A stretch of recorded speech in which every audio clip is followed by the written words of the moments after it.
Уважаемые народные депутаты, на рассмотрение Верховной Рады проект постановы, который имеет вообще-то довольно важное значение. В этом постановлении предусмотрены некоторые шаги на восстановление территориальной целостности Украины, то есть возвращение Крыма под юрисдикцию Украины.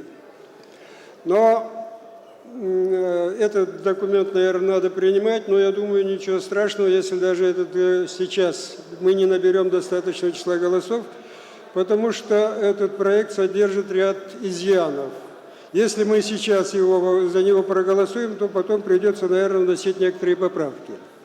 Во-первых, на парламентских слушаниях говорилось, и об этом сейчас Мосейчук тоже сказал, речь должна идти не о реинтеграции, а деоккупации, освобождении Крыма от оккупации. Во-вторых, во время парламентских слушаний неоднократно говорилось о том, что одним из существенных шагов по возвращению Крыма под юрисдикцию Украины должно быть внесение изменений в Конституцию автономной республики. Здесь также говорилось о том, и правильно говорилось о том, что Минские соглашения ни единым словом не говорят о необходимости восстановления полной территориальной целостности Украины, то есть о возвращении Крыма в состав Украины.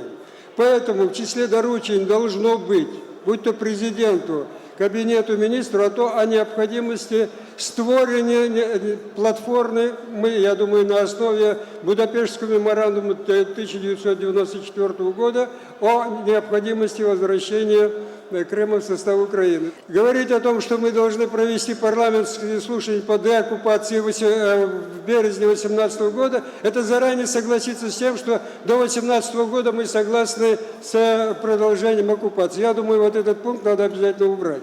Спасибо.